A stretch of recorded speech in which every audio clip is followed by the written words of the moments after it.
दोस्तों नमस्कार। आपका प्रिय मित्र एस्ट्रोलॉजर AR धीरेन्द्र आज आपके सामने फिर उपस्थित हुआ हूँ। धनु राशि, धनु लग्न के जातकों के शनि की ढैया के प्रारंभिकरण की स्थिति जो कि 29 मार्च को रात्रि 10 बजे कुंभ राशि से मीन राशि में शनि के प्रवेश से प्रारंभ हो चुकी है। दोस्तों आने वाले ये 2.5 वर्ष धनु राशि के जातकों के लिए शनि की ढैया क्या फल लेके आएगी, बहुत उत्सुकता बहुत उत्साह बना हुआ होगा। दोस्तों आपके लिए आप बने रहें मेरे साथ वीडियो में। मैं आपको कंप्लीट इन्फॉर्मेशन देने का प्रयास करूंगा कि धनु राशि के जातकों के लिए आने वाले ये 2.5 वर्ष मतलब सन 2027 के मिड हाफ तक ये देखें कि शनि का परिसंचरण जो कि मीन राशि में हो चुका है ये कैसे फल आपको प्रदान करेंगे। दोस्तों शनि देवता के बारे में थोड़ा सा मैं इंट्रोडक्शन दे दूं। अगर न्यूमरोलॉजी की बात करें तो शनिदेव का अंक 8 कहलाता है और शनिदेव का स्वभाव जो है काफ़ी परिश्रमी, न्यायानुकूल, गरीबों, तुच्छों, म्लेच्छों को जो हैट या हीन भावना से देखते हैं उन लोग के प्रति जो दया और करुणा की भावना रखता है या सहायता की भावना रखता है या उनके लिए परोपकार की भावना रखता है, उनके लिए शनि बहुत ही हितकारी ग्रह कहलाते हैं। दोस्तों शनि परिश्रम और न्याय इन दोनों के प्रतिनिधित्व करने वाले ग्रह कहलाते हैं। जो व्यक्ति जीवन में ईमानदारी से अपनी नियमावली को अपने कार्य क्षेत्र में प्रस्तुत करता है, अपने परिश्रम से, अपने श्रद्धा और विश्वास से जीवन में सतत कार्यरत रहता है, उसको आने वाले समय में जब भी शनि परीक्षा काल में आते हैं, चाहे वो शनि की 7.5 हो या शनि की ढैया हो, तो जब वो समाप्ति का समय आता है ना दोस्तों, चाहे वो महादशा के रूप में है, शनि की 19 वर्ष की महादशा होती है, जब ये महादशा का समाप्ति का समय आता है दोस्तों, तो शनि अगर आपके जीवन में बहुत कुछ आपसे ऐसा लगता है कि आपके किसी पूर्वार्ध या पहले के किसी समय के कुछ गलत कर्मों की वजह से काफ़ी हद तक आपको दंड दे चुके हैं या आपसे बहुत सारी चीज़ें जीवन से छीन चुके हैं या आपकी आर्थिक हानि, संपत्ति की हानि, मानसिक और शारीरिक स्वास्थ्य की हानि करवा चुके हैं, तो ये पुनः वापस आपको देखे जाते हैं। परंतु दोस्तों जो लेने की आवृत्ति रहती है उससे शनिदेव की देने की आवृत्ति 4 गुना तेज रहती है। इसलिए शनि देवता को देने वाला प्लेनेट भी कहा जाता है। जीवन में जो भी मटेरियलिस्टिक गेन होता है, मतलब भौतिक जगत की सारी जो आवश्यकताएं होती है, चाहे वो धन, भवन, वाहन, वैभव, संपत्ति, वो कुछ भी शनि के पास देने की क्षमताएं बहुत ज़्यादा मात्रा में अन्य ग्रहों की अपेक्षा पाई जाती है। शनि ग्रह आपको बहुत कुछ देने वाले प्लेनेट कहलाते हैं। लोग बेवजह बहुत ज़्यादा डरते हुए आए हैं क्योंकि शनि की महिमा मंडित कुछ इस प्रकार से हमारे अनादिकालों से ऐसा वर्णित किया गया है, आपके सामने ऐसी रूपरेखा रखी गई है कि हर जातक शनि के विकराल स्वरूप को ही जानता है। परंतु इस कलयुग के अंदर में जब शनि देने की मानसिकता या देने की नीयत में या देने की कृपा में आ जाते हैं ना दोस्तों, तो उनके जैसे कोई ग्रह ही नहीं है जो आपको ब्रह्मांड में सारी खुशियाँ या सारा धन, वैभव, सुख संपत्ति दे सके। तो दोस्तों हम अब आगे चर्चा करेंगे वीडियो को कंटिन्यू करते हुए कि धनु राशि से जस्ट चौथे भाव में शनि का परिसंचरण 29 मार्च की रात 10 बजे हो चुका है। तो धनु राशि का लग्न में जो अंक आता है दोस्तों 9 अंक आता है। 9 नंबर की राशि जिसके लगन भाव मतलब पूर्वी क्षितिज में कुंडली के जो पहला भाव उदित होता है वहाँ पे यदि 9 नंबर आ गया तो उसे हम धनु राशि कहते हैं। तो धनु राशि के जातकों का जब चौथे भाव में शनि का गोचर होगा तो ये विशेष तौर पे माता के स्वास्थ्य के लिए चिंता दर्शाता है दोस्तों, क्योंकि चौथा भाव होता है माता का भवन, भूमि, प्रॉपर्टी, जमीन, जायदाद, संपत्ति, आपकी मानसिक शांति का और आपके सांसारिक सुखों का भी होता है। तो जब इस भाव में शनि का गोचर होगा तो कुछ मिले जुले फल से आएंगे दोस्तों। पहली बात तो ये कि आप माता के स्वास्थ्य के लिए आपको चिंतित होना वाजिब है। क्यों? क्योंकि माँ के स्वास्थ्य को विशेष तौर पर खराब करने का प्रयास करेंगे। कुछ मानसिक बेचैनी, कुछ मानसिक अस्पष्टता या मानसिक अशांति, व्यग्रता आपको जीवन में हलाकान कर सकती हैं। इस 2.5 वर्ष के पीरियड में आपको कोई भी प्रॉपर्टी, कोई भी भूमि, कोई भी भवन का समझौता या खरीदी बिक्री संबंधी कोई विषय यदि आपके जीवन में आ रहा हो या आ चुका हो तो कोशिश करें कि यह तो बहुत सतर्कता के साथ करें अथवा उसे हो सके तो टालने की कोशिश करें। क्योंकि कई बार क्या होता है दोस्तों कि शनि के अढ़ैया काल में आपके सामने लाभ प्रस्तुत करने वाली लोलुपताएं और ऐसे झांसे सामने आ जाते हैं कि आप उस ट्रैप में आप फंस जाते हैं और उसी बीच में आप ऐसा कोई निर्णय ले लेते हैं कि आपका लिया गया वो निर्णय आपके प्रॉपर्टी, सुख संपत्ति का नुकसान करने के लिए पर्याप्त होता है। तो कोई भी प्रॉपर्टी संबंधी लेन देन, कोई भी संपत्ति संबंध लेन देन, कोई भी सुखों की सामग्रियों के लिए जो आप लेन देन करने जा रहे हैं, चाहे वो लग्जरी वाहन क्यों ना हो, या ज्वेलरीज क्यों ना हो, या कोई संपत्ति क्यों ना हो, या कोई मकान क्यों ना हो, कोई भी ऐसी चीज़ जिसमें आप जिसके लिए आप बहुत आतुर थे कि ये चीज़ मेरे जीवन में पूरी हो जाए, तो शनि कोशिश करेंगे कि आप इसमें उतावलापन करें, जल्दबाजी करें। और जैसे आप जल्दबाजी करते हैं और एन केन प्रकार आपने किसी प्रकार का निर्णय लिया, तो नुकसान दोस्तों 100% तय है।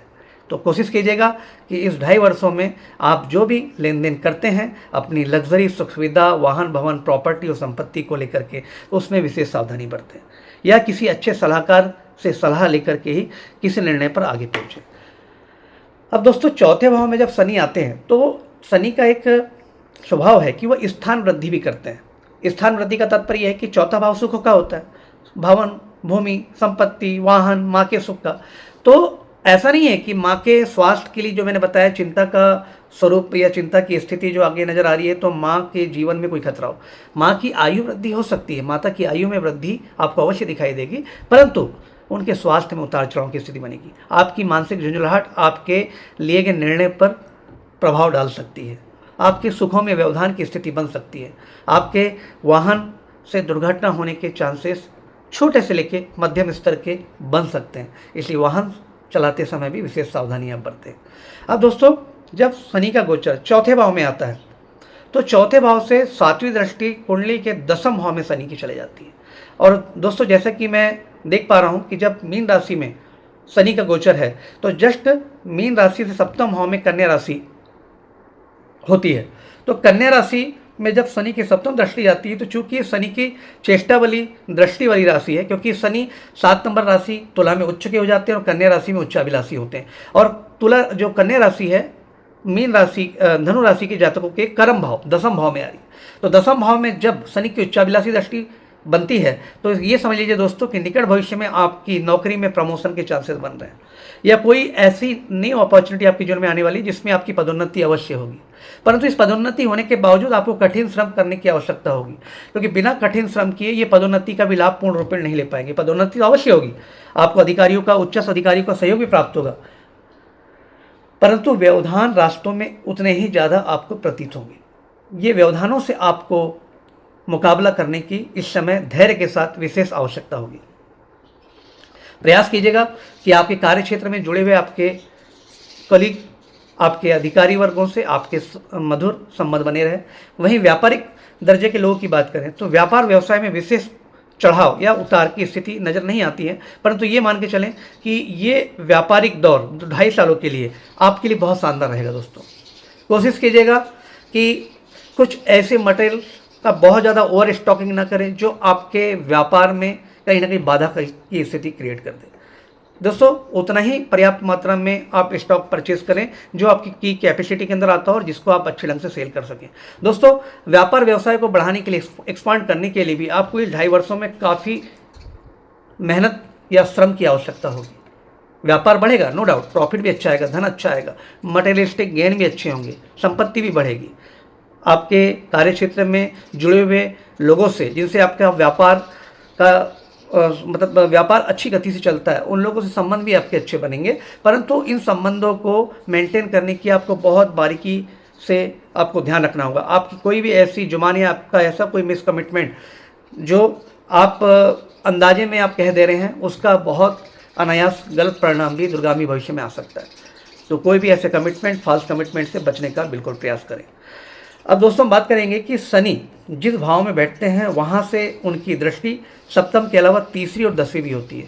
तो चलिए हम मीन राशि में जब शनि पदस्थ हो चुके हैं, धनु राशि से चौथे भाव मीन राशि में जब शनि बैठे हुए हैं या इनका आगमन हो चुका है, तो शनि की यहाँ से अग्रिम दृष्टि जो कि तीसरी दृष्टि है धनु राशि की जातकों के 6वें भाव में पड़ेगी।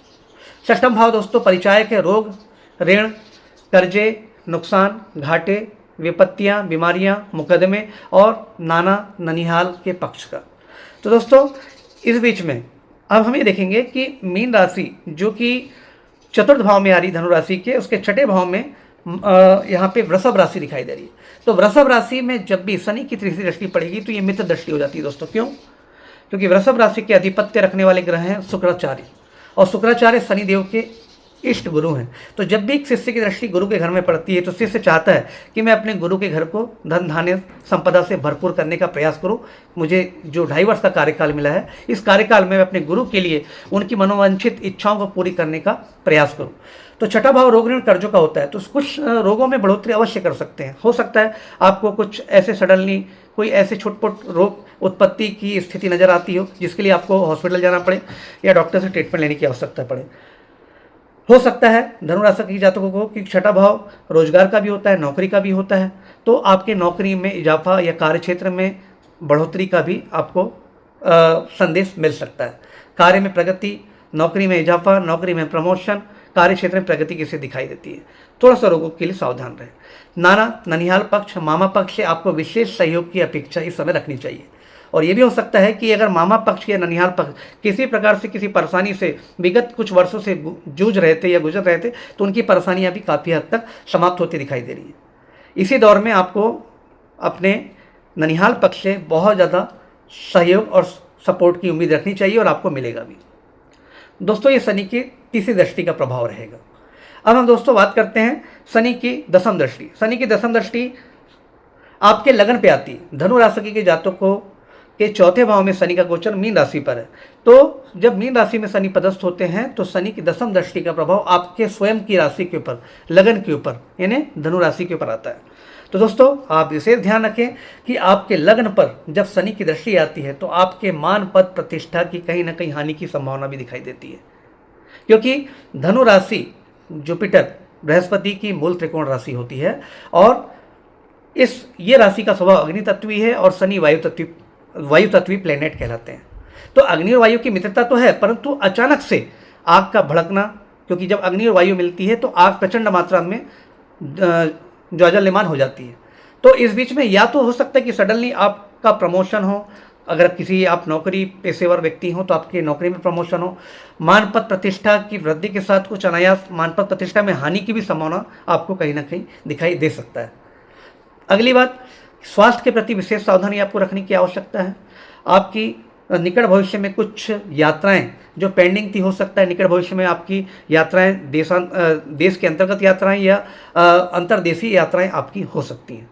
तो यात्राओं के लिए भी आपके लिए काफ़ी सपोर्टिव समय रहेगा। आपको ये शनि लगन में जो आपकी दृष्टि शनि की जो आ रही है दसम दृष्टि, ये आपको कठोर परिश्रम के लिए अग्रेसित करेगी। ये चाहेगी कि आप कठोर परिश्रम करें और आप स्वयं भी महसूस करेंगे कि आपके स्वभाव में एक बदलाव सा आ रहा है और आपके अंतर मन में एक इंट्यूशन आ रहा है कि मुझे कठोर से कठोर परिश्रम करना चाहिए, क्योंकि ये कठोर परिश्रम और श्रम के बाद ही आपके जीवन में मीठे परिणाम देने की क्षमता देते हैं शनिदेव। तो ये समय आपके लिए 2.5 वर्ष कठोर श्रम के साथ साथ बहुत सारे मीठे फलों की प्राप्ति का भी रहेगा। पद प्रतिष्ठा भी आपकी बहुत ज़्यादा बढ़ेगी, परंतु शुरुआती दौर पे कुछ रुकावटों के साथ आपको अपने पद प्रतिष्ठा और कार्य क्षेत्र में संघर्षों का भी सामना करना पड़ेगा। इसके बाद यदि आप कंसिस्टेंटली और कुछ रेमेडीज़, जैसे कि आप शनिदेव के मंदिर जा कर के उनको आप तेल चढ़ाते हैं, अथवा मंगलवार या शनिवार के दिन हनुमान जी के मंदिर में जाकर के पीपल के वृक्ष की परिक्रमा करते हैं, वहाँ पे सरसों के तेल का दीपक जलाते हैं, हनुमान जी के दाहिने पैर का सिंदूर अपने माथे और गले पे लगाते हैं, या शनि के किसी स्त्रोत का आप पाठ करते हैं साथ में, या शिव चालीसा का पाठ करते हैं, तो ये मेरा मानना है दोस्तों कि धनु राशि के जातकों का जीवन में 2.5 साल का ये जो पीरियड रहेगा, ये कार्य क्षेत्र में विशेष प्रगति, विशेष धनागमन, विशेष संपत्ति को बनाने के लिए भी सपोर्टिव और सहयोगी साबित होगा। तो दोस्तों, आज के लिए इतना ही। धनु राशि के जातकों की जो ढैया का प्रभाव आने वाले 2.5 वर्षों में कैसा रहेगा, ये मैंने आपको संक्षिप्त में आपको समझाने का प्रयास किया है। परंतु दोस्तों, फिर मैं आपसे ये कहूँगा कि आने वाले 51 दिन, 29 मार्च से आप टोटल 51 दिन गिन लें दोस्तों, शनि राहु की युति ये मीन राशि आपके चौथे भाव में होने जा रही है, जिसे ज्योतिष में पिशाच योग भी कहते हैं। तो विशेष मानसिक और शारीरिक परेशानी से ये 51 दिन का दौर आपका जा सकता है। काफ़ी स्ट्रगलिंग और हार्ड एंड टफ साइड का आपका ये समय रहेगा। तो जो भी कोई जीवन में आप निर्णय लेना चाहते हैं, अपने वरिष्ठ सलाहकार, पारिवारिक वरिष्ठ सलाहकारों से आप लेकर के 51 दिन बाद ही कोई आप निर्णय लें, तो आपका जीवन 100% मैं आश्वस्त करता हूं कि सुखी, संपन्न और सफलतापूर्वक 2.5 वर्ष का समय आपके जीवन में बीतेगा। तो दोस्तों, आज के लिए इतना ही। अगली बार पुनः उपस्थित होऊंगा मैं अन्य राशियों के शनि देव के परिसंचरण के प्रभाव को लेकर कि बाकी राशियों में शनि का क्या प्रभाव आपके जीवन में आने वाला है। तब तक के लिए मुझे आज्ञा दीजिए दोस्तों। आपका प्रिय मित्र एस्ट्रोलॉजर AR धीरेन्द्र। धन्यवाद।